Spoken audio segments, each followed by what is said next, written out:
As you know, this is day 17 in the search for 84-year-old Nancy Guthrie. That's the mom of Savannah Guthrie, taken in the middle of the night from her Tucson, Arizona home. We do have Asher Red with us this afternoon. Good afternoon to you.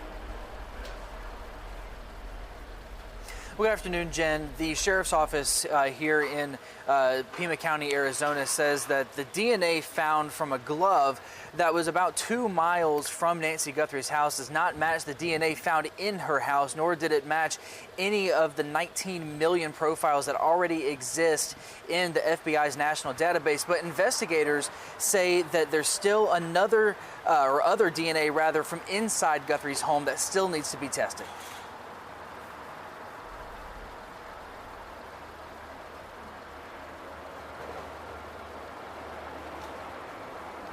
Okay, and so in terms of, I know we saw yesterday there was word of like a blue shirt that was on the scene. Apparently a Fox crew got that, and the police said that actually was one of the members of law enforcement. And they have said there's other DNA inside or that was found at the house. I'm assuming at some point they're going to be able to test the blood that was found on the porch. Do we know anything about that? Yeah, the blood that was found on the porch, investigators said at the very start of them testing that it was indeed Nancy Guthrie's blood. Now, that blue shirt that you mentioned, that was a shirt used, according to Border Patrol, to sniff out by canines Nancy's scent, and it's been at the scene since been recovered. So those are a few of the updates happening on the scene. Meanwhile, investigators are really starting to focus on this DNA. Right now, investigators think they could use DNA, put it into a genealogy database to see if they can maybe build a family tree of a potential suspect. And from there, they would be able to maybe backdoor themselves into finding that suspect. That would require that the suspect would have used some sort of ancestry site in the past, things like Ancestry.com or 23andMe.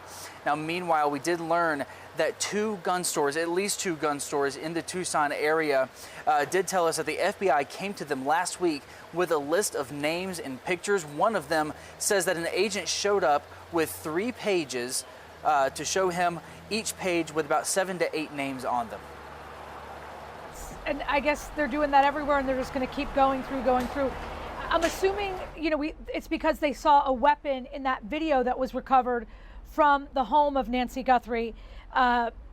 Maybe that's how they threatened her to leave or something like that. That's the assumption there. Well, we know for a fact that the suspect seemed to be wearing a holster. Now, the Pima County Sheriff's Office says that things like this, much of his clothing, including his mask, his backpack, were likely bought at Walmart. And in terms of the gun that you mentioned, this is something that when the FBI showed up at the gun store, this owner tells us that they said they were looking for any possible suspects that could be related to the Nancy Guthrie case, and they're asking him to go through his database to see if anyone on that list bought anything from his shop within the last year. Asher, I know it's a lot. There's a lot of moving pieces, a lot of information. We really appreciate you being out there and getting all of it to us. Thank you. The other thing that we heard from TMZ today is they are no longer going to be publicly reporting when they receive any kind of message from a would-be information holder, meaning this. They've had some letters with someone saying, hey, we can give you information about the kidnapper if you give us 1 Bitcoin, about $60,000. TMZ did publicize that. They publicized a second or third one. And now they're saying they're not going to do that. They are going to keep that information private. What we don't know is whether or not law enforcement encouraged that, whether or not it was an internal decision, but it's just one of the things that is happening now on day 17. At the same time, Savannah Guthrie and her siblings are still urging anyone and everyone who may have seen anything in the Tucson area or anywhere in the country, certainly maybe in Mexico, because that's been mentioned a couple of times, to report to them because they want to find their mom.